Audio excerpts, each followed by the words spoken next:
All right. Hello, hello. Thank you for coming, everybody. Welcome to the listings class. It's going to be taught by the Gutierrez team, aka Aurora and Hector.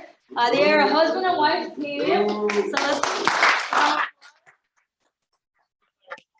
being taught by Aurora. I'm here to be he's the support. He's going to hand out flyers and paperwork. That's all he's here for. Okay. And he's taking out names. So there you go. But the cool thing about them is that Hector and Aurora actually joined KW. Hector was licensed first, right? Mm-hmm. And he started another brokerage, and I'll let them share a little bit of their story. But now, I guess I'm start off with how many homes did you guys sell last year? Last year we did 25. 25 homes. Mm-hmm. And 12 of those were listings. Mm-hmm. Yeah. How much money did we make? So we did 219 GCI. So you did 219 GCI. 219 GCI, and I mean, I'm not super proud of it, but like honestly, like, we are like pretty much part-time agents. We don't even take our business serious. Like that's us, like typically working till like 2 o'clock in the afternoon, right? Yeah. Taking the rest of the, obviously you need a lot of showings, that kind of thing, but that's not taking the business serious. Mm-hmm. I'm excited because Aurora is naturally, she's another rainmaker, right? So you have, in team, you have rainmakers that generate and are good at closing, good at appointments, something like that. So I'm super blessed that she is my partner / wife, and I know she has the potential to be far better than I am.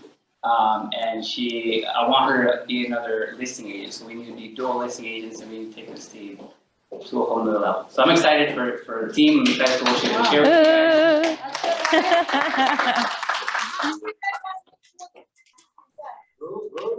Sounds good, right? And like you said, it's like a little bit part-time, and I'm going to let Aurora share a little bit of your story, because you have a bunch of guests here that want to hear your story, how you guys started. Yeah. And then from there, just take the floor, and I'm so proud of you. Thank you. Okay. So once again, my name is Aurora. I am part of the Gutierrez team.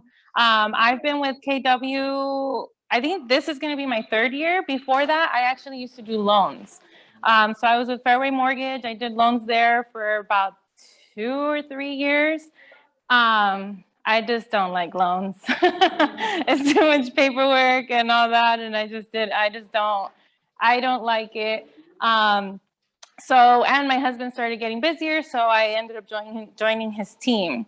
So it's honestly been one of the best decisions I've ever made for both of us. I think at first it was super hard. We were bumping heads a lot, but we figured it out and took advice from big thinkers, and here we are now. This class makes me super nervous. And the reason I say that is because when I joined Hector's team, I naturally would help out the buyers because I did loans. So it was super easy for me to talk about credit and debt to income ratios, loan to value, all that kind of stuff. So I just gravitated towards buyers easily. And as our business is getting bigger and we're growing, we started needing help, right? So we hired an admin, and I thought, okay, this is my chance to do, because I love training people, and I love I just love teaching people stuff and then watching them do it. It's like, it's so cool to me. So I figured, okay, well, I'll take over the operations side of our business. And I did that for 2 years, and I realized that I don't like that either. I really don't. The coming up with systems and all that stuff is just not my thing. But as soon as I get on the phones and as soon as I start talking to clients, I'm like, oh crap, I'm pretty good at this, right? So like that's when we discovered that I am also a rainmaker, like my husband. However, I have not done listing appointments. Usually that was Hector's task. So one of my favorite things about Keller Williams is that they always put you in a position where you're like scared, but it's gonna force you to grow. It's gonna force you to grow. It's gonna force you to prepare for things that you're just not prepared for yet. So Sophia said, hey, we're gonna have a listing class and you're gonna teach it. And I'm like, but Hector's the listing agent, you know? But the goal this year is for both of us to be listing agents. So I'm gonna go through what we do for listings, pre-listing, and then go through our process. I'm not gonna lie, for me, it's not perfected yet. I still definitely have to internalize our scripts and all of that. But I wanted to share what we do. And Sophia has said this before in other classes. When we teach classes, it's really just a reminder of how to do things, because we copied from somebody else who does it really well, right? So a lot of the stuff that I'm going to share with you, you may have already heard, but I have a whole different style than Sophia does and that Hector does. So it might make more sense to you the way I do it, or less sense to you the way I do it. It just really depends. You have to figure out what works for you, and what you like and what you don't like. So yeah, that's who we are. So we're gonna get started. I don't know how long this thing is. Yeah, you're good. Okay. Okay. So before we get a listing, what we do a lot is we do a lot of cold calling. Hector jumps on the Mojo dialer. He does on average about 600 dials a day. And the goal is to get at least 20 contacts a day, right? 20. So once he gets the lead, if it's a nurture lead, he assigns it to myself. I do all the follow-up until we get that appointment.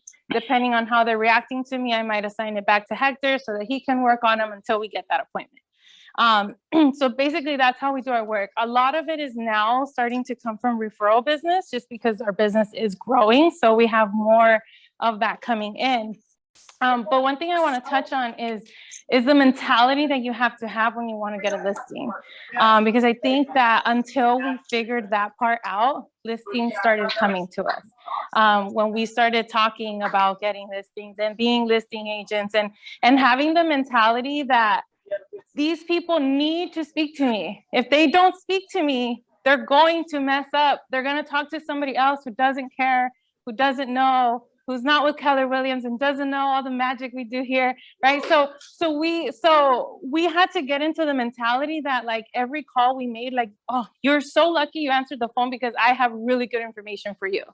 And as soon as, at least for myself, and I have to start saying me myself because I always go towards Hector when it comes to listings. But as soon as I started doing that, I started getting much better conversations and much better conversions, because as I'm on the phone, I am sharing with them, oh my God, like, did you know XYZ? Did you know this? Did you know that? So just having that mentality that they are lucky they're speaking to you. And if you're new, same thing, still having that mentality, because you're part of an office that has so much knowledge. All you have to say is, that's a great question. And the answer to that changes so many times. So rather than giving you the wrong answer, let me call you in 2 minutes and give you the right answer. And I have never had anybody say, how do you not know the answer? Like, nothing. Just make sure you call back in 2 minutes, right? Like, don't not call them back, because then you're proving to them you didn't know. So that's the power of also being with an office like this, because there's so much knowledge just walking around. Okay, so one of the things that changed the way we take listings is having a pre-qualification script. I'll go into what's on the screen right now. That's our pre-listing package. So I'll share what that is. But once we get a listing, once we get somebody who's willing to speak to us, we set the appointment. Depending on how far out we set the appointment is when we do this pre-qualification script. So sometimes they say, come tomorrow. So we need to get this done ASAP. And sometimes they say, you know what, I need to clean my house and like, give me about a week. And so we might have this conversation a little bit later. But this conversation is super important. It saved us so much time, and it just makes it a much smoother process when it comes to being at the appointment. So I'm just gonna go through this really quick, and I'm literally just reading a script. What I want you guys to understand about scripts is that it's just because you're memorizing a script doesn't mean that this is how you're going to say it. The point of having a script is to internalize it, so that when you are in front of them, you're not thinking about what you're gonna say, you're just listening to what they're gonna say, okay? So I'm gonna go through it with Hector really quick, and then you guys can just kind of listen in. Okay. Hi, this is Aurora with Keller Williams Realty. I'm calling to confirm our appointment for Tuesday at 3 o'clock. Does that time still work for you? Yeah, that's fine. Okay. Before I come to your house, there are a couple questions I need to ask you so I can fully be prepared and save us time. Do you have 10 minutes right now? Sure. Okay. If what I say makes sense to you and you feel comfortable and confident that if what I say makes sense to you and you feel comfortable and confident with me that I can sell your house, are you planning to list your house with me when I come over on Tuesday at 3? Well, I gotta talk to the wife, and it depends on how it makes sense for us. Okay. Do you plan on interviewing more than one agent to sell your house? Honestly, I haven't interviewed anyone yet. I have to talk to my wife about that in terms of how many agents we're gonna interview, but I'm thinking maybe just one more aside from you. Okay, so you're guys are taking notes on all this stuff he's saying. Okay, this is the point of this conversation. Okay, so tell me again, where are you moving to? Moving to San Diego. Okay, and how soon do you have to be there? I wanted to be out there by summer, so the kids can start the next school year out there. Okay, and if I sell your house in the next 30 days, would that be a problem for you? It might be find a place out there. Okay. What would happen if your house did not sell? Well, I'd probably just end up renting this house out and then maybe move out there while we figure something out. Okay. When I see you, how much do you want to list your house for realistically? Well, that's why I want to have you over, because you're the expert. And I've been looking on Google and Redfin, and it said my house is worth about $575, $580 around there. Okay, so you would write down looking on Google, Redfin, like all those red flags that he's talking about. As a professional real estate, I study the prices every day. Therefore, I assume you'll list with me at the price that will cause it to sell, correct? Right. Yeah. Okay, so what's the price that you won't go below? Super important question. Yeah. Super important question. You need to know that. Yeah. I'm thinking at very least, like pay $580, $590. Okay, and how much do you owe on your property? I still around $330 around there. And have you ever thought about selling it yourself? No, I've heard it's a hot market right now. I may be able to do it, but I just don't know all the paperwork. So. Okay. Will you help finance the house, or do you need the cash like out now? What do you mean with that? So basically, would you be willing to carry the loan for the buyer that comes in? No, I need all the money that this house generates so I can move it over to the house out there. Okay. So you're gonna so the next question is, are you gonna purchase another home and do you need this money? But he already answered that, so we're gonna skip that. And are you current on your payments? Yes. Okay. Or right now too, because people are backed up sometimes right now too. Yes. Below, whatever. There is a script in this. And by the way, I'm going to give you copies of this. I just didn't want to give you all the scripts now because then you won't listen to me. So that's a gift for the end of the class. Okay. So real quick, can you describe your house for me? Yeah, it's just a 3-bedroom, 2-bath. I have a den as well. I have a good sized backyard and RV access. Okay. And how would you rate your house from a scale of 1 to 10? I'll probably an 8. Okay. What would make that a 10? If I repainted it and I updated the kitchen. Okay. So remember that when you're pricing and they don't want to list at the price that you want. Okay. Is there anything positive or negative about your house that can affect the price? Well, I did, when we had it built, we added extra insulation, so it keeps the home cooler and warmer during the winter time. That's pretty much it. Okay. I'll be sending over a package of our information. Will you take a few minutes to look at it? The reason we send this out is because it just talks about who we are and why so many people love to work with us. And we would prefer for you to look at that before our appointment. That way at our appointment, we can focus on you instead of talking about us. Okay, cool. Do you have any? She internalized that one because she didn't read it, but she internalized that one. Yeah, that's not part of the script. I just know it. Do you have any questions before I arrive? No, I mean, we'll talk about fees and stuff when you get here, but that's pretty much it. Okay. And I've only spoken to you, but are you the only decision maker, or is there going to be someone else involved with this transaction? It's going to be the wife. Okay. And will she be there when I arrive? Okay. So the meeting should only take about 30 minutes. I look forward to talking to you on Tuesday at 3. In progress. Cool. So, this script right here, you guys, it gives you so much information that, like, especially when you give them a call and like they're not expecting that call, they're not really prepared to like, their guard's not up, right? They're just answering your questions as you're going. But once you get to the listing appointment, they're like, don't say this, don't, you know what I mean? Like talking to their wife, like, don't tell me we did that or we did do that, or just let me do all the talking, right? So I feel that this script right here is like, it's everything. It really is, because you get so much information out of it. I'll share this with you guys. So does that help, or do any of you guys use script, pre-listing script, pre-qualifying script? You use one? I do like kind of know my mind and so forth. So I don't follow it. So I just go with it as the room is flowing. But the reason I'm asking for, I forget. Why did you ask if they thought about selling? If they wanted to sell it themselves? Because then we'll know if they're the type of people who would maybe say, oh, I could do it myself and make it a FSBO and save on the fees. So before you get to the listing, this is a way for you to have answers to all their objections before the listing. So maybe at the listing appointment, they're going to ask you, well, why can't I just sell it myself? Once they see the listing, they might be like, oh, I'm paying you this much, I'll sell it myself. But you're already prepared with what you're going to say for that, because they did mention it on the pre-qual. Does that make sense? Yeah. A lot of people that do that, think like, all we do is hold the sign.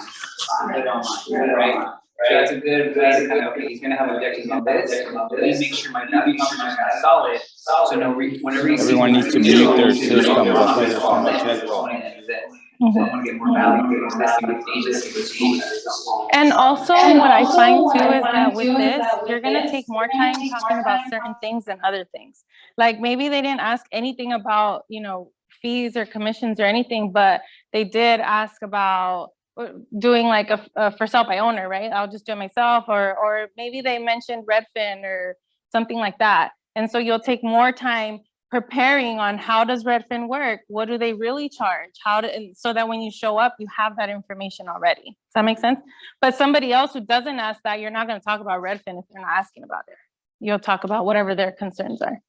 So on the screen, this is our pre-listing packet.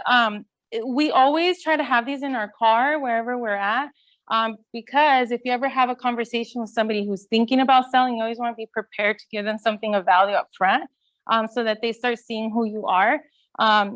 So this right here is literally, it just talks a little bit about us and our history. We added our TC on here. We need to update this now, but we added our TC on here, just looking like a team, right? It just makes you look a little more. And now it's super cool because we're like, this is our team. And then we also have an admin, right? Like they help us do X, Y, Z. So it's really cool because you did? Yeah, anybody that is part of your go-tos, like should be on here because it just makes you look better. I don't know how to say that.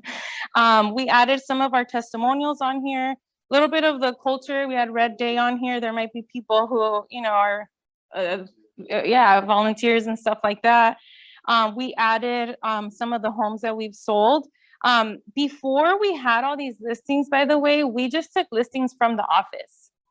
Like we didn't have all of these on day one when we made this packet. So we would say like, these are some of the homes that our office has been able to sell. You're not lying. The office did sell them, but it's a visual for them to see how much work you've done. This is the updated one right there. Oh, okay. Well, it's basically the same. This one is a photo. We talk about professional photography. We don't honestly spend too much time talking about that because everybody does that. It just, I don't know, it doesn't make much sense to spend time. Then we have just marketing, where we're going to put it. This is the older one, huh? It's okay though, because this one is the one we used when we first started and we didn't have all our own stuff. Yes. I'll go back to the other one. What you want to mention here is that our next competitor, they say they market on all these websites, but KW legit is the only person that does go on over 650 sites. Mm-hmm. So they remember 650 websites you put, and then our next competitor, that's the only company, they do about 85. Oh, okay. Because it's not everyone. Not everyone does the same, and it's not everyone does the marketing. Not everyone does professional photos. You go to the MLS, the majority do, Mm-hmm. but not everyone, right? Mm-hmm. Yeah, not everyone. So we bring up our photos when we go into the actual listing and we show other ones, and we'll show them, you see the difference with these photos. This is why it's important, you know? So this packet's actually perfect for this class because, again, we didn't have that many sales at first. So we really sold the name Keller Williams. Like that was really what we sold and what we used to kind of like back us up at our appointments to give us like credibility.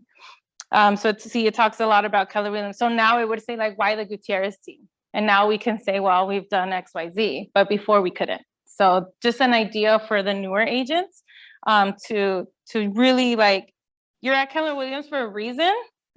Use the name, like use it as much as you can, right? We're everywhere.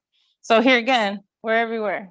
Yes. You create this PDF by yourself or use like a template? We used Michael Lewis, but honestly, Stephanie like put it together, and we took a lot of these pages like from like Michael Lewis here in Keller Williams, like flyers and stuff like that. But like, so it all meshed together. It was one of her big projects that she did. I have the template for Michael Lewis and I have it in Spanish too. Oh yeah, we have Spanish ones now too. You guys want it? They're beautiful. Like, everybody should have one of these. We have one for buyers as well. So that's basically our pre-listing package. So we would normally drop this off at their house before the appointment. So it has happened like, oh, we picked up a listing here at the office. The house is here in Lake Elsinore. On our way home, we're gonna drop off the packet. And sometimes we drop off the packet, get ready for the appointment, and then go back. So it's just a little extra touch that we do, again, because we use the script that we're not here to talk about us, we're here to talk about you. So I'm gonna give you this up front. Also, if you're ever out and about having these conversations with people, as you should, you know, if you're at the store or whatever, and they happen to mention that, you should have something besides your business card to give to them. Especially if you're full-time agents, like this makes you look more full-time than anything, because you're like, what the heck? They already have all this stuff. Like we're in our sweatpants. I just met them, you know? But this is all we do. So we should always be ready to give something like that out. The coolest thing that happened once in our farm, we at one point had 3 listings like all next to each other with like their signs. And it was like really cool to see that. But we were door knocking the area and we talked to somebody who passed by, and we just happened to have a packet. We gave it to them, and we had a listing appointment with them in somewhere else. So you always want to have something like that to give. So like, how much credibility did that give us? Like we had 3 signs all next to each other, and here we are with our packet and we're door knocking, right? So I really, really recommend getting one of these done. Any questions on that, on the packet? Yes.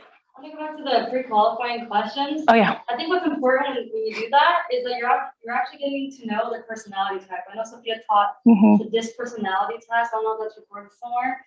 You also get to, it gives you a vibe, right or wrong, which you get to see, Yeah. they really care about the price, brought up it 3 times. Yeah. They brought up so many memories. Or like for him, his wife's opinion was like huge. Huge. Like, so she better be there. Yeah. So all those little cues that you have to really pick up on, and that's why that is so important. And again, so you're ready, you know, like if you don't know, if they mention Zillow or Redfin, well, Open Door is giving me this and I don't even have to do that, then really understanding how Open Door works would be really important for that consultation. Yes. You said at the beginning that he makes over 600 calls a day. Where do you get that information from? So we use a Mojo dialer. So we pay, it's $150 a month. You pick an area and it gives you all the phone numbers from that area. And he has like a 3-phone dialer. So he's not sitting there doing 600 numbers at a time. It's like automatically dialing. And that's where all of our business really, 80, I don't know, it's changed because we used to door knock before COVID. And now since COVID, it's been just the dials and referrals. So, but he had that dialer forever when we first started, and he never used it because he was too scared. And then he finally got on it, saw that it worked, and you know, he had it 4 months. No calls. Buyer's remorse, car reluctance, where you sit there and just like, okay. Yeah. I'll overanalyze, where am I calling, what if they say this, and then just like, you know what? I used to call and hope they didn't answer.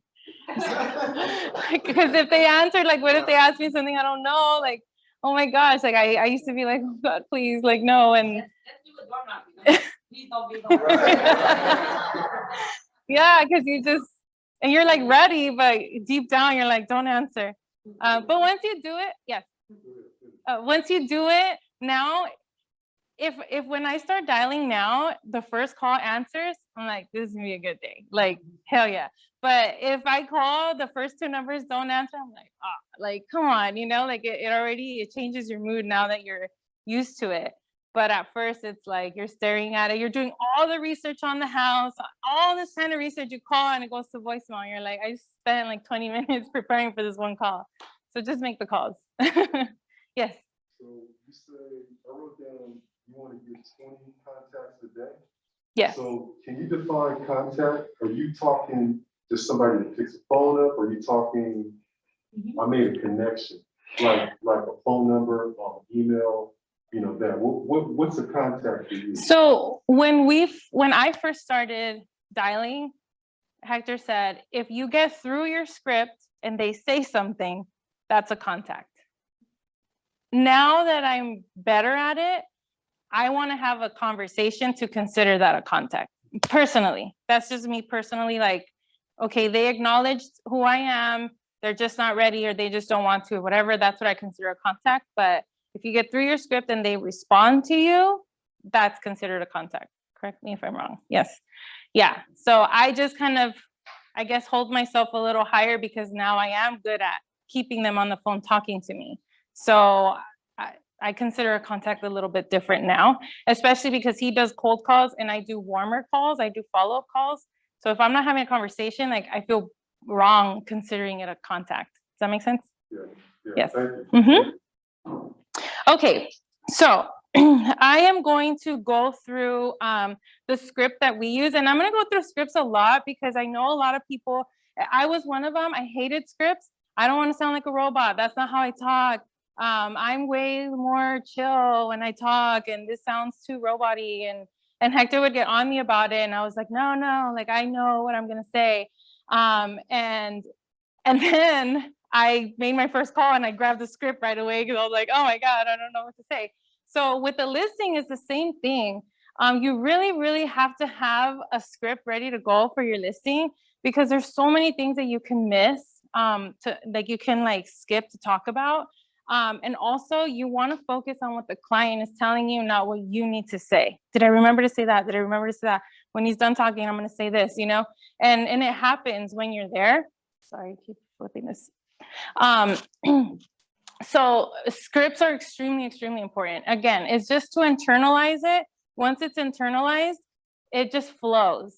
It just comes out. And sometimes you can't even get through your script because your client is a high D and they don't want to hear anything you got to say except give me the numbers. So you skip it all, but then they ask questions that were in your script. And because it's so internalized, you can answer them easily, right? So your script might be like all over the place, but because you internalized it, you're able to answer those questions quicker. So I'm going to do, I'm gonna, yeah. So I see what you're saying because that is something that when I read scripts, I'm like, I wouldn't say that, but what I started focusing on was the words. Some of the things that does that make sense to you? You wouldn't do anything that doesn't make sense. And so it's always asking the questions. So just what I got from the scripts is using the keywords that'll make the difference, that'll trigger the brain for the client. Mm-hmm. Yeah. And once you internalize it, you can put your own personality in it. If you hear me do my script and Hector do his, it's totally different, but we're saying the same exact thing. It's just Hector's a little more analytical, more like to the point, and I'm like, hey, what's up? Like I just want to like have fun during the appointment and crack a joke and stuff. He's straight to business. So so I'm, especially if they're Spanish speakers, like, yeah, I'm like, oh my God, yo también, you know, and it just gets like that.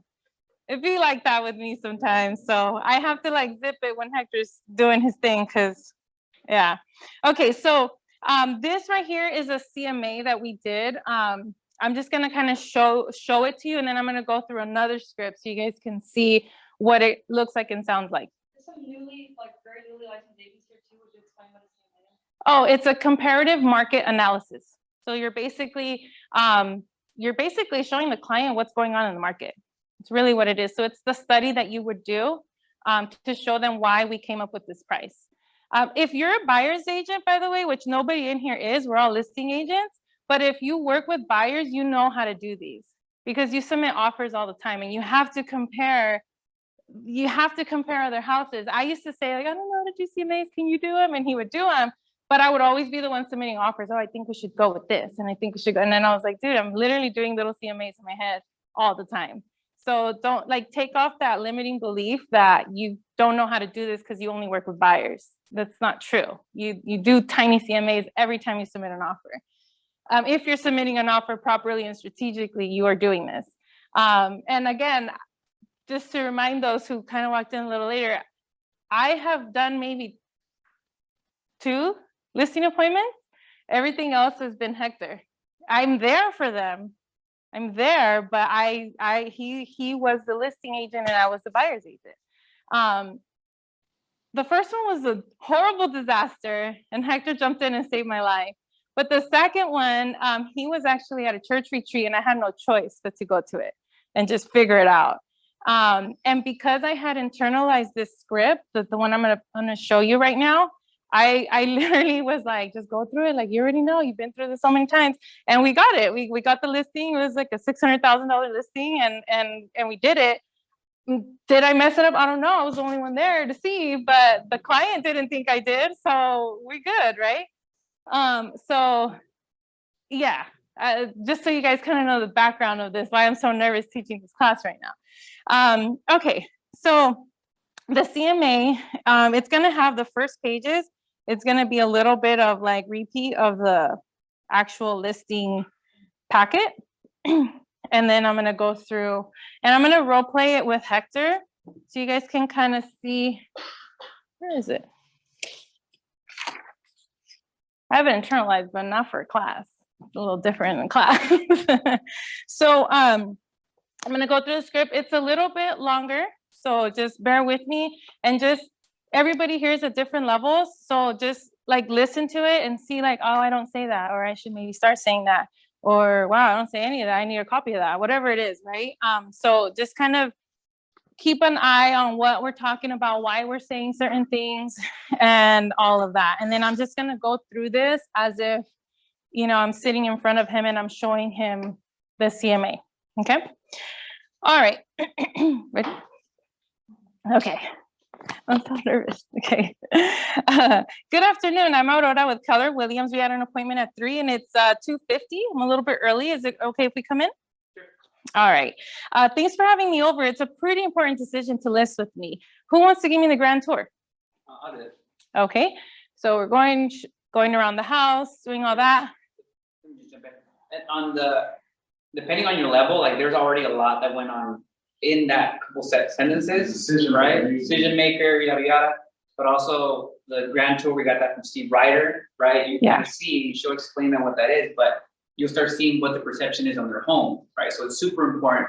Also, when you say things, she's gonna read the script just like that, but once you get really technical, then you start going into language of sales or like anchors, what do they call them? All Closing and all that. closing, Yeah. There's a bunch of stuff. There's soft close. There's all kinds of things within. I'm not there yet, but we'll get there. But so one mistake I used to make when I would go to listings is I would love everybody's house. I always did that. I would like, oh my God, babe, we need to get one of these. Like, you know, like I was that person, like, oh, that's nice. You know, like they would go and like, we just redid our whole bathroom. I'm like, we need to do that. Look at this. Like, I just like, I thought that, number one, I really did like the stuff, but number two, like, I thought it was like, oh, like we're complimenting them. We're getting them on our side, you know, like that's how my mentality worked when I first started. And it was a huge mistake because the more you give them compliments on their home, the higher the price goes up in their head. right? So now, when we walk through the house, I just shut my mouth. I do tell them I'm gonna be taking notes if that's okay with you. So I'm taking notes. And then like if there's like a imperfection, I'm like, oh, okay, I'm gonna kick that around a little bit so they notice that I saw that. I do ask the question, in the last 3 years, have you done any, or in the last 3 years, have you done any updates to like the roof, electrical, plumbing, anything like that? No, I did the kitchen like 7 years ago. Okay, 7 years ago? Yeah. So I would repeat the fact that it was 7 years ago. It wasn't last year, wasn't a few months ago, 7 years ago they updated, and everything changes. The gray is out, the brown's back in, and God knows what's coming next month, right? So taking notes on all that. Thank you for showing me around. May we use this table to set our stuff down? Also, picking the table you're gonna meet at is huge. It's so big. Especially me as a girl, like when they sit us in the living room on their little table and like your knees are like all up in the way, you know? So like we like to guide them to where we want to sit, which is typically gonna be the kitchen, you know, a bigger table unless they have it all decorated. Like even if you have to stand at the island, like whatever makes more sense for you to do your presentation properly. Okay. All right, Hector. I have a great deal of respect for you and your investment of time. In fact, I only have 3 goals for today, okay? We're gonna review your motivation to sell your house. We're gonna agree on a price that'll cause it to sell. And we're gonna take a moment and I'll answer any questions that you might have. Cool?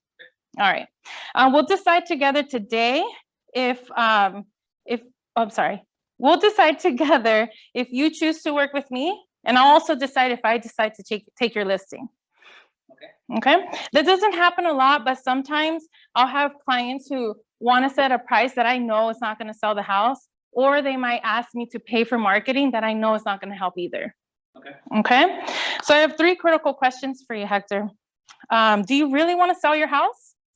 Yeah, I really like to be in San Diego by the summer. Okay. Are you willing to price it at somewhere where are you willing to price your house to sell, or is it okay with you if it sits on the market? No, I actually really need to sell. If it doesn't sell, it's not good to me. Okay. And most importantly, do you want me to sell your house for you? We don't know that yet. I don't know. We haven't made a decision. We'll see at the end of this. Okay. All right. So I had the opportunity to talk to your wife, and I asked her a few questions to better prepare for my appointment.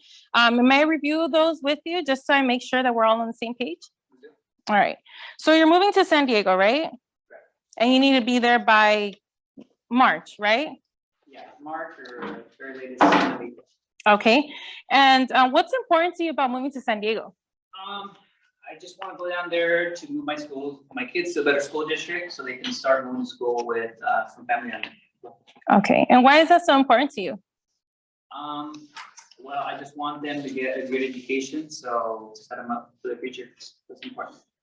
Okay. So ultimately, you're in San Diego by March or closer to April so that your kids can be in a better school and be with family. Yeah. All right. And ultimately, what's that going to do for you? That's when you're gonna think, you're thinking the same thing, like, what's it really gonna do to them?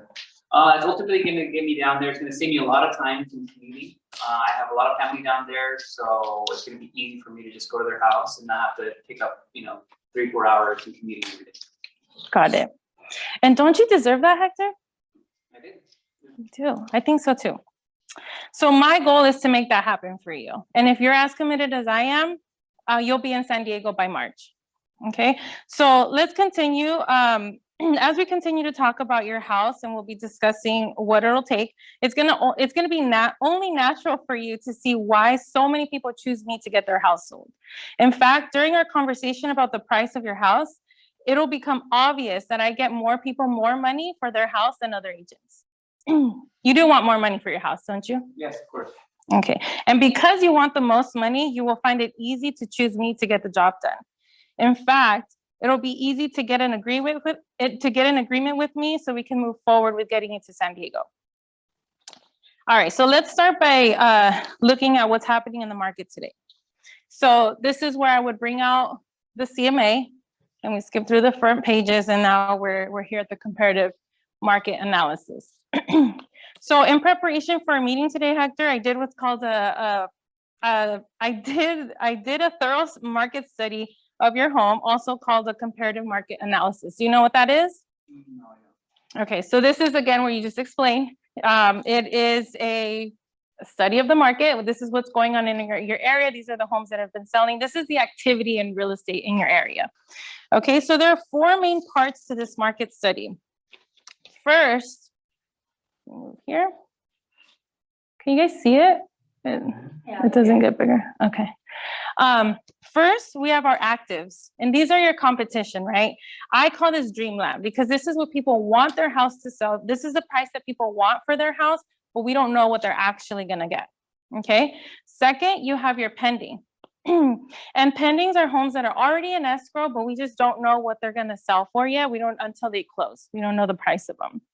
Third, we have expireds. Do you know what these are? No. These are homes that didn't sell at all. So they, for one reason or another, they put it on the market and they weren't able to get the job done. I like to call this never, never land. Do you know why? Right. Because we never want to be there, right?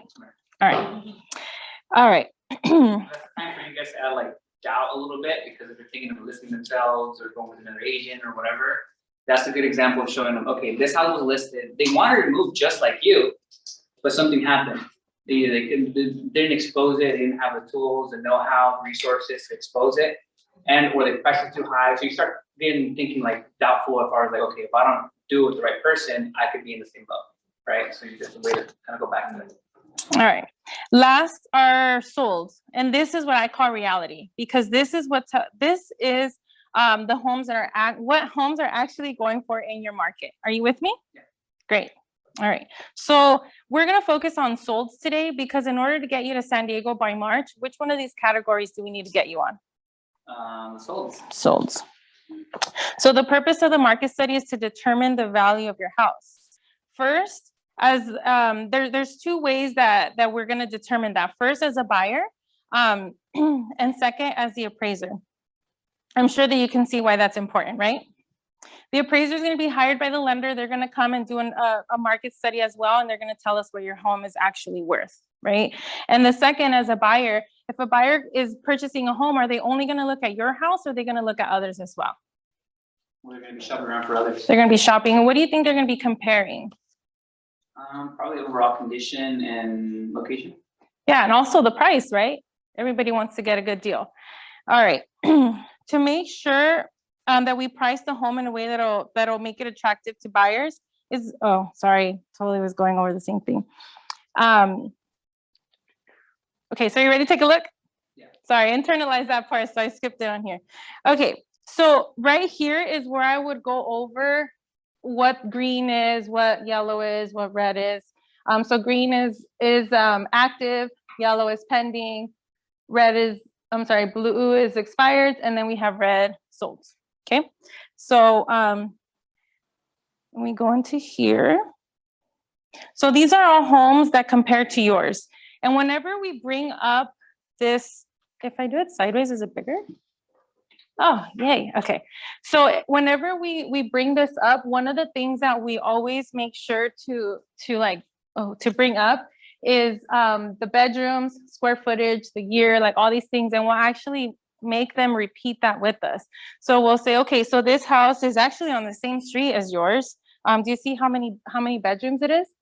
And then we'll like literally wait there till they're like, oh yeah, 5, you know? How much square footage, and then days on market. So it's only been on the market 2 days. And this one is actually a model match to the one that we're talking about. Okay, and then we ask, have you ever seen any of these properties? No, I know where they're at, but I've never been inside. Okay, so pause from the script. So that was an active. So we would go over, like, here's the pictures, and we would mention certain things like, oh, this one's actually really, really well kept. We would bring up like if it had flooring or, you know, whatever. Here's a pending. So we would also bring up the fact, like the price, like, oh, it's pending at this price. This guy specifically, he was in like a really tight situation where he needed to sell very quickly, but he was also like a greedy seller at the same time. So we had to kind of bring him to reality, show him what was going on in the market. But then we wanted to get him the most possible at the same time. So it was just a little bit of everything going on. So we would do that for all of them. So how many beds, how many baths, square footage. So this one's 600 square feet bigger than his. So we would want that to be like big because this one's listed at 444 or it's pending at 444. Is it gonna sell at that? We don't know yet because it's pending. Here we would bring up how there's only, I'm sorry, that's not the one. You know, if there was only 2 pictures, you know, sometimes it's just like the front of the house and no other pictures, we would like kind of bring that up.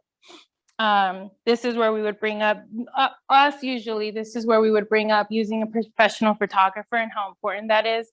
That you can tell some of these photos are taken with their cell phone. We don't do that. We hire professionals to do that for us. So we would, yeah. We pay for the photography. Yeah. I don't know, does anybody not? Like, is that, you don't pay for it? No. Oh, okay. I've never heard it. I don't know any other way. Yes? I also know people who, pay for it up front, and then if they decide to cancel or withdraw, they'll have it in the contract that you get to keep the photos, but you're gonna pay for the photos as well. Hmm. I've heard of that. Yeah, I added that this year, the marketing cancellation fee. Hmm. So you can, if you get out of the contract, you get out, but it'll cost you $7.95. Okay. Yeah, we haven't ran into that, but that might be something we want to add because it is, especially if depending on the property, if you do a video, if you do drone, you do the whole thing, it just adds up. But for now, we pay for it. So we'd go through all of these and I'm just skimming through these for you guys. If you ever see a remodeled one, I would also focus a little bit on this too. As you can see, this one, they redid it. They redid all the paint, flooring, that kind of stuff. And by this point, you've already seen their house. So in this case, they did new flooring and upstairs and downstairs, but they did different flooring on the front and on the top and different on the bottom. And then they, everything else was original. But what this guy had was a really big lot. So because of the size of his lot, he felt that his house was just the best one on the block, right? But there's other homes that not everybody wants a big old lot, right? So we're going through all of this. So this one right here, see how it has just one photo. And then we, when we get to the solds, this is where we really bring up what they're actually selling for. So you really want to reiterate the prices of the home. So this one is 100 square feet bigger and it's sold for 500. Our client wanted to get, he wanted 600. He wanted to list it as 600 because of the size of his lot. And we have one that's 100 square feet bigger than his, smaller lot, but it's sold at 505. So just kind of bringing up those kind of realities for him was super important as well. Okay, so keep going. Here's another one. Oh, the same one. 510, 565. This one's 300 square feet bigger than his. And then we also bring up how fast they're selling, you know, in 3 days, or if we know, and if there's ever one that's overpriced, we like to add it into here and show them how many days on market, you know, it has, so that they can see the reality of that as well. Here's one that's completely remodeled as well. And this one was 600,000. And usually the last one that we add to the CMA is going to be the highest one in price, right? We always add the cheapest one to the most expensive house and then in between. All right, so now we went through everything. I showed him all the houses, everything. And we go back into the script. Any questions on that part? I know I went through it really quickly. We just kind of, The CMA for that particular house, so for every time you do that, all of that is new. yes, All of that changes because you're talking to me about my house. So exactly. all the market stuff, so you have it specifically for that part. Yeah. And I know those of you ladies have never done one. This looks like she spent 3 days putting it together. It takes, Actually, the computer does it real quick. It In was, like 5 minutes, okay? yeah, So it looks like they typed it out for weeks. That's not the case, and we just don't realize that. yeah, it's super fast. It's super quick to do. Like she said, the website kind of does it for you. What you want to do, what takes the most time, which is like 10 minutes, is seeing what's happening on my block. Our house is selling, are they not selling?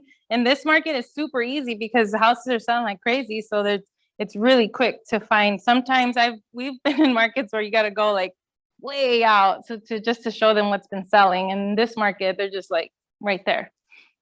Yeah, and she's 100% right, and I just want to tell you, Aurora, I'm so proud of having tears of joy and pride.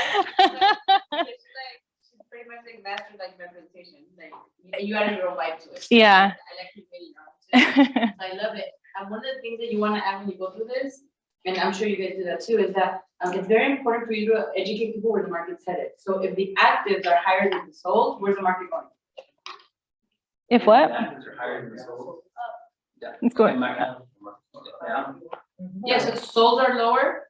Oh, it's sold. Actives Oh, are higher. I got it backwards. What's happening to the market? No. Remember, solds are at 500 and actives are at 560. What's happening to the market? That's going up. Yeah. Mhm. What happens is the opposite. You guys are about to experience a shift. Those of you that have been in the business less than 14 years, this has been the highest 14-year ride. Shit's flipping, you know? So you're gonna see it's different now. So you'll see the sold will be 550 and the actives are 450. So that's mastering, knowing where the market is gonna be very crucial for you to price the homes right. Because right now we're in a market where you can get like a kindergartner to list a home and it's gonna sell for $12. Because the home, how can I say this? A new agent with a home that's priced right is gonna sell it. The most experienced agent cannot sell an overpriced home, period. You can get someone that sells 1,000 homes, you get Steve Ryder to stand in an open house, a home that's worth 600 for $1 million, no, they can't sell it. You know what I'm saying? So right now, the market is pushing the prices up. You don't need pricing skills. But remember, in a market, a good market covers up lack of skills. Okay? A bad market, it exposes lack of skills. So that's why we as your leaders in office, we're committed to teaching you not about the market you're in, but the market that's coming. And you hear Gary Keller at the conference tell us all about that in 2 weeks. Okay? And those of you that are not going in person, go on the virtual conferences. But yeah, so pay attention to that, and this is where you would have that conversation, where you want to pay attention to not just the price they want, but you're educated where the market's headed. So they can price it ahead of the market. Because the market's declining, and when the market's declining, you'll learn, and we'll have classes on that, on those strategies. If the market's declining, you're not gonna, if the homes are going down, if the solds are 600 and the actives are 550, you're not gonna price at 550 because you're gonna chase the market down. I'm gonna price at 520. That's what we had to do with this one, actually, especially because he was in a rush to sell it. We priced this one, we got him down to 540. And it was less than a model match with the smaller lot that was listed at 565. That's owed to the strategy. So everything we learned from Sophia and Steve, like everything is done for a purpose. Like all the solds are lined up the way they are, knowing, okay, if he's gonna have an objection with price, we're gonna have a really high-end house over here and we think a crappier one over here. Okay, where do you feel like your home's gonna be sold at? Okay, well, my house is this much. Okay, well, tell me how that makes sense because these fall within here and here, right? We agree that your house is not as nice as this one, but it is nicer than this one. So where in this is it gonna fall into? I haven't had an issue with pricing in years. A long time. And this guy, this is the one I did by myself. This guy wanted more than 600. You guys forgot that I did it by myself. He was gone. Like, he had like no service. Like I had to like do this. Yeah, he was like, no, he was it was a church thing. But he wanted, if we would have done what he wanted, we would have listed it at 620. If we would have done what he wanted. But the house on the CMA that's at 600 is across the road in a brand new construction area. So that's why we added that, because we were like, bro, like your house is this year, that house is this year. Like that's why we can't list at 600. Yeah, and there's a good conversation. Write this down. The conversation is you're gonna have to start learning different scripts that you're not used to in this market. Yep. The script is you don't get dollar for dollar. People don't know that. Like when you made these upgrades and spent $60,000, you know, when I was a brand new agent, I went to this in Hesperia, and the little old lady came back and had every receipt of $111,000 she spent 20 years ago. And I was like, oh my God, like she was not gonna hire me no matter what, unless I told her she wanted to hear that she wasn't gonna motivate to sell it. I was too inexperienced. But now I want to navigate that conversation. So you'll know, like, they'll say dollar for dollar, you don't get dollar for dollar, you know? It's a whole different strategy that's coming. So I love this because you're teaching, Aurora, we're teaching you not just how to be your average agent, we want you to be high level consultant. Right? That is talking about the market, you're educating them. That's why I always have Gary Keller's market forecast in my iPad, because I bring it up and show it, because most agents will not be confident to talk about the economy or the upcoming market. And when you break it down for them in an intellectual way, you're confident because you watched Gary Keller's video 4 times and memorized it. Hey, if a billionaire says it, I'm gonna do it. Yeah. So then it'll get you all the listings you want, 95% conversion. You just won't take the ones you don't want. Yeah. Yeah, he was in a rush and being greedy. Like he really wanted as much, and I told him, if we list it at 620, we will run out of time, and you will get less because you'll be in a rush to just get any offer that comes in at that time. So we had to have this whole conversation about starting a bidding war, doing open houses, marketing the house, door knocking the area, what we would do to bring people in. And this house actually brought in 67 people in one weekend, or families in one weekend. And we ended up selling it for 600. So we listed it at 540. And he ended up getting 600 because of all the offers. Like, how many offers did we have? It was a lot. Yeah, we had a lot of offers on it. It was in September. No, November. It was in November. Closed in December. Yeah. So it's still like that. It's still like that. And then we also had to mention to him, because he wanted 620. And I remember Hector saying this on the phone with him. He was like, you want 620, but no house in your entire community has sold at 620. Not one. Like the highest sold was 567 or something like that. It wasn't even close. So where are you getting that number from? Like at some point you have to have those kind of conversations too. And then he was like, fine, just sell it, you know? And that takes a lot of courage. When you're a new agent, you don't have those conversations. Mhm. That comes from experience. Then you get to a point where honestly, it's like, I know, you have money in the bank and you don't need the listing. You're just like, I don't care if you don't hire me, this is the truth. You're being unrealistic, and show me how you're gonna justify $30,000 more than your neighbor. When you have oak evidence, show me. yeah. So you'll get to a point where you don't need the money. When your mortgage is due and then you need the listing, like you come from a different power position. That's why you don't want to. You want to be in the right position. Mm-hmm. Isn't that true? It's very true. When you don't need the listing, it's a very different conversation than when you need the listing.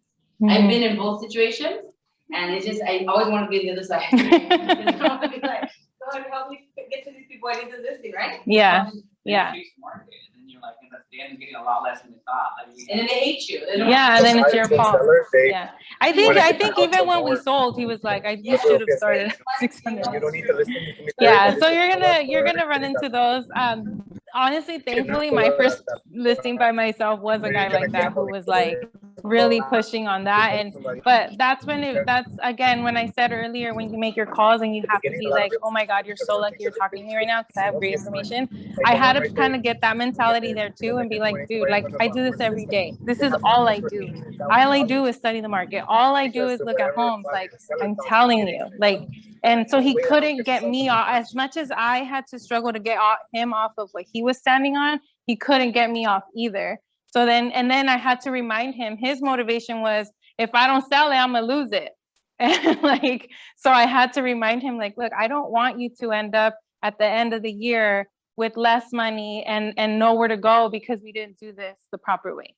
I'm just telling you because I care about you, you know, and then the conversation flipped. So knowing their motivation is like everything, and reminding them of what that is as well. So I'm gonna just finish up the script. So we're gonna say 550, okay? So so based on what the market is telling us, what price do you feel will get a buyer excited about choosing your property over the competition? I think 600. 600.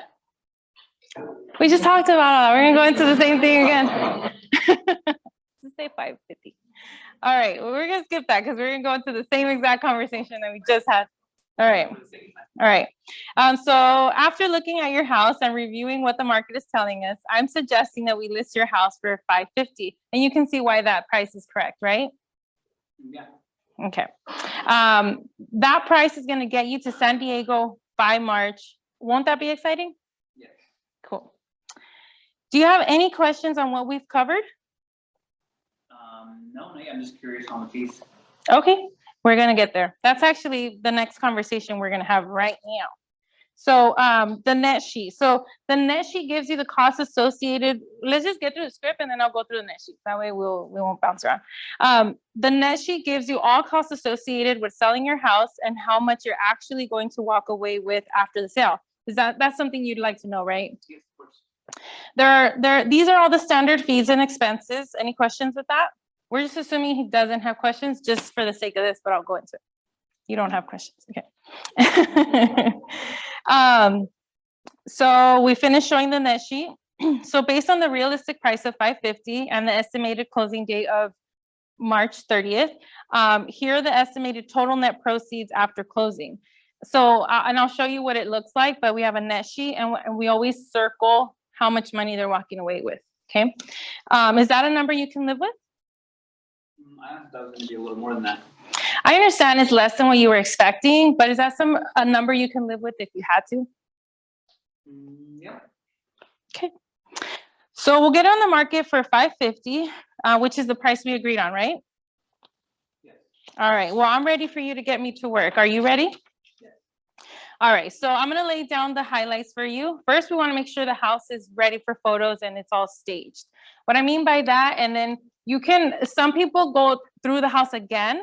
Like I've heard Sophia say, like, we're going to walk through your house as a buyer now and talk about the things. We typically will, since we already saw it and I'm taking notes and all of that, we'll say like in the kitchen, only 1 or 2 appliances on the day of photos. We'll talk about decluttering, having the beds made, you know, all that. We'll basically tell them it needs to look like the way it looks in the photos when we get them. That's how we need it to look when we're showing the house and all that stuff. So we'll go into all that. Second, I'll be preparing marketing for your property and launch my pre-marketing campaign immediately because you did want to get the most exposure as fast as possible on your house, right? Cool. So your property will be marketed to every potential buyer out there and promoted to every licensed realtor and their buyers through the multiple listing service. Plus, we'll have it syndicated to over 12,000 websites, including the most popular ones buyers use online. You do understand how important that kind of exposure is, right? All right, and then here, we're going a little bit over, sorry guys, almost done, I promise. So here, if you guys do like Facebook ads or like TikToks or video, whatever you guys do, you can throw that in there. So you do want me to give you the right exposure that will get the best buyers in here, right? Cool, and that's exactly what you're gonna get with me. And with the right exposure, assuming the market responds how we expect it to, we'll be getting lots of buyer traffic. I'll be following up with all of that, which will give us offers. I will negotiate those offers and ultimately get your property sold, get you to San Diego by March. Any questions? Cool, so then here you just initial the CMA. We always carry a blank listing, RLA. We always have one with us because if they're ready to sign, we want them to sign everything, like sign it now. So we do that. Congratulations. Well, I'm so excited for you to get to San Diego in March. Are you excited? And then you just end however you end it. So I'm going to give you guys a copy of all this stuff so that you guys have it. But let me just, how do we? You trial close them. You excited ready for the next step? Is it You time have to here? trial close. Yeah, Okay, that. I'm ready. Okay, fine. There's no other reason to go back, circle around, ask more questions. Boom. I know we do ask like, if it depending on the house, like if it's move-in ready and they're like those people who it's like ready to go, be like, you know, how soon, or we'll give them the list of like decluttering, blah, blah, blah. How long do you think that will take you? Because some people underestimate how long that's going to take them. And once we know, we sign it. Yes. Yeah, we're gonna ask, so two things. Number one, I have a sheet, it's from Brian Butini, it's like 10 years old, but it's the best one, I still have it. Jennifer can give you guys a copy. I no longer go over what they should do to the house anymore. Like I make that form do the heavy lifting period. I just say, follow everything on this, and then I spend zero time on it anymore, number one. So you, that form, give it to them, it'll save you the conversation, and then it'll stop those calls, because your time efficiency ratio, remember? We earn $2,000 to $3,000 an hour, and we don't have time to work. But, so that does all the heavy lifting, and then tell them, this is your homework, you have to do this, follow everything. So I have to do this, and it's so clear, so get a copy from Jennifer, and I'll make sure that she sends it to Angie to send to everybody, yeah? Ask Jennifer. Okay. It's ask her for the Brian Finney checklist to get the home ready, so she can send it to everybody. Trust me, that one. Yeah. Another thing, the reason that I no longer, when I was a rookie, I used to go to the houses and they'll tell me, what do you think I should do to my house? And I used to give them all the advice, and then I would hire somebody else. It would just use me. Has that happened to you? Raise your hand. Has it ever happened to you? No? Yeah, they'll tell me what to do with the house. Has that happened to you? Yeah. Yeah. So I know that when they tell me what should I do to my house, I say, as soon as you sign the contract, I'll be happy to come back and do a consultation with you. Hey, I got smart. I was just so mad. I was like, how dare they hired their niece that just got licensed or something. You know what I mean? Oh, wow. So that when that happened, that's so you'll get, sometimes you have to get burned a little to like or you can learn from my mistakes. It's up to you. Or you could make all the mistakes yourself. And sometimes that you did with your pre-listing package is that you didn't give too much, you didn't give any sauce away. Like you didn't give the CMA, you didn't give any information that was used for someone else. It was just all about you and your business, and that's a big thing. Yeah. Yeah. The mistake I've seen new agents do, like one of our new agents did like this weekend when I was gone, I helped her. What they'll do is they'll find someone that wants to sell, and then they'll say, oh, let me get them the CMA, email them the CMA over. Like you never ever have this conversation. Do not ever email them the CMA or a HUD. You guys got me? Never email it to them. You are in person with them. I'll do a Zoom if I have to, but like let's go over this information together. Because all they'll do is use your information to do that. Another thing that you want to insert when someone wants to be unrealistic, like Aurora's client, I love saying this. Listen, you want to list at 620, just do it. But just understand that all the other realtors are going to use your listing to sell their listing. When you say that to them and then stay quiet, you should see the reaction. I go, yeah, they're gonna go to your house and say, hey, look at this one, 620, mine's only 580. And then I show them the actives. I go, look, these actives are nicer than ours and lower price than us. They're gonna use yours to sell theirs. So understand that you'll. That's true, that's And you my understand. main thing. Like make sure you mention it because the market's gonna shift. I have that script in here for you guys too. The one she just said. I have it. Yeah. So then I can't think of anything else. Yeah. But if you use like the appraiser, cause like against them, like tell them, well, the appraiser's gonna come in and what happens when they undersell your market? Or like your house, when you wanna sell for 620, it only comes in at 580. Yes, that's a perfect script for the market we're going into, not the market we're in. Market Right now, appraisals are irrelevant, everybody's paying above.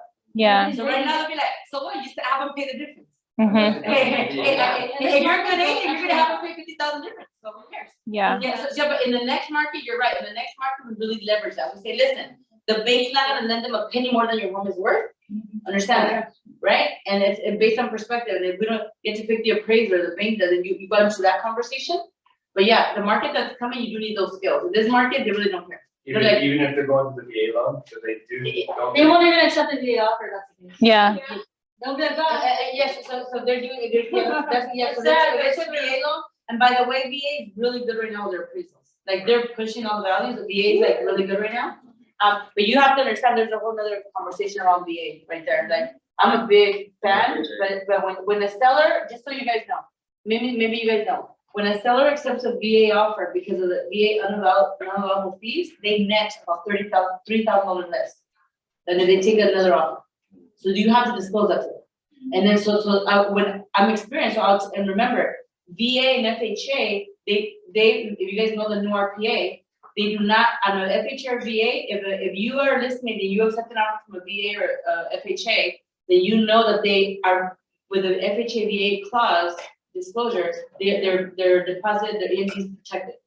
So when you're a listing agent and they waive the appraisal, it means nothing because the point is their deposit is protected by that disclosure, got it? Yeah. So yeah, those are the things to know. Yeah. What we found with this guy was like, we told him like, because we're like, if you list it at 620, you're just either not going to get offers or you're just going to get like super low ones because they know you're being greedy, period. Like, you had a question? Yeah, I did. When you go to your listing presentations, do they ever fight you on the commissions? So and this is something that we're working on this year to get to just always come in asking for the 3%. Because we do them at 5. I'm just being 100%. But it was just a limiting belief I think that we had. We had one guy who did we go in for 6% with Abel? Or it was 5 and he still wanted?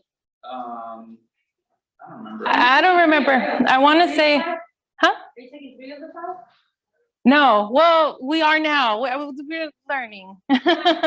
But we did have a client where I believe we said we did the whole like we do 3%. We just need to figure out what to pay the other agents, and he straight up told us, why should I pay you a full 6%? You're so young, like you don't have the experience that all these other people have. So because of that, he felt like we should have given him a discount. And these scripts are in here too, but the script that Hector took over that one, but basically what he told them, do you want to share what you said? I don't remember what I said. I just got my adrenaline going. Script, tie downs, and You use the one saying like if an agent's gonna come in here and give you the 4% up front or the 2%, whatever way you want to say it up front, what does that tell you about their negotiation skills? If they can't negotiate their own commission, then what makes you feel they're gonna, or their own money, how are they gonna negotiate yours? Yeah, it drives me crazy when agents get less than 6. I'm like, you put so much work into this. Yeah. And not only that, but you have a liability after. So why would you do it for less? You know, so Yeah. it's like if you're in a lot and I'm like, why would you take less? You know? Yeah. So I just wanted to hear kind of what you it's still a challenge for us. I'm not gonna lie, but me personally, like I really like my fee is 3%. We just need to figure out what we're gonna pay the other agent. I love that script. Hector's different. Yeah, Hector's different. We do the 6 cards as well. So we're getting better now at starting at the 6. Before we would like, and again, it was just a limiting belief that we had that we need to come in at 5. But it's very rare that we take anything less than that. And honestly, and this was also a limiting belief, like with the doing 5 and us taking 3 and doing 2, we just felt like bad for doing that. Yeah, so now we're at a different mentality, and I'm just being like, like I'm just being totally honest with you. Like we literally, like we just felt bad. Like that's the reason. There was no like, oh, we didn't feel like we could or whatever. It was just like that feels wrong, you know. But now that we're growing and learning and running our business like a business, that doesn't make sense anymore, you know. So I'm just being honest. I just closed on a deal by Camarillo and I did 6%, I kept 4 and I paid out 2. And y'all like this greedy lady. But the point is, like I also like I let them like I paid for a couple of the little small repairs in the house. So I'm sorry, that's my fee. Mm-hmm. I'm like, I need you to make these repairs. I don't have money. Okay, I will do them, but you're gonna reimburse me and you're signing this with me. Mm-hmm. So it's convenience. So Yeah. So that's how I did it. But I had to explain to the other agent. She was pissed. She like wanted to report me to the bureau and to like How did you find out? commission instructions. The TC. But I thought you were signing your own. Yeah, the TC disclosed the others. So Uh, I was like, I told her, you can come to my class and I'll teach you how to take my so just being like totally like transparent with it. This is something that this year is like, no, like it doesn't make sense for our business to do that. Yes. Question for you guys. Do you do any pre-inspections for your listings? Like, do you do like a home inspection? Kind of from, I've seen it done and I've done it before. Say, hey, one of the things that I do is get your home inspected. So even though some of that disclosed, we don't know if there is any significant issue with your home. And if when there's a request for repairs, we can already know how to negotiate. To foresee it. We've done that for like termite. If the house is like newer and all that, we don't feel the need to do that. If it's a house that looks a little rough, you know, then we might suggest that because we don't want to, you know, guarantee or, you know, negotiate termite and then it comes back and it's like ridiculous and, you know, So we do that, but that's mostly for like the older homes. Or if they're saying there's like an issue or something like that, then yeah, we might bring out a roofer to check out what's going on, because that is going to be an issue during escrow. But it's not something we automatically do. Yeah. So I know I'm keeping you guys over, but this is what our net sheet looks like. We get this from our title rep. So this is the number that we would circle. When I said, is this a number you can live with? That the number is that. And then these are all the fees. It's honestly super rare for us to get questions on the fees. Like I can count on one hand how many times we've had to discuss fees or even our fee and stuff like that. It's very rare for that to happen. But this is what all the fees are. And then let me just show you guys this one. This one's really cool. This was also something that our title rep offers for us. So this will show them if your house sells for more, this is what you'll get. And if your house sells for less, this is what you'll get. So I just wanted to share that with you. And Do you find that the net sheet is very accurate? Because like I always do a hard with escrow, just because like I would like, you know, how close are you? I don't think we've ever had. We're not that far off, I think within a couple thousand, if that. But we always, sometimes this is either padded or it could be a little under, it could be a little over. Just, Okay. Yeah, and then we also always tell them, like, some people tell us my house is gorgeous and we walk in and it's not. And sometimes they say, oh, my house needs a lot of work, and it's gorgeous. So these numbers, like, this is us assuming what you told us over the phone. So we set the expectation that these numbers they can change. They're rough. Yes. They're within playground. Yes. So just to end everything, I just wanted to tell you guys, like, we do everything Sophia says. Like, a lot of what we said has been different classes that Sophia has and Steve Ryder, and we kind of mumbled them all together. But we have used basically every script that Sophia has given us for listings. The 6 business cards to explain how commission works. We've used the CAPE on people, the CAPE script on people.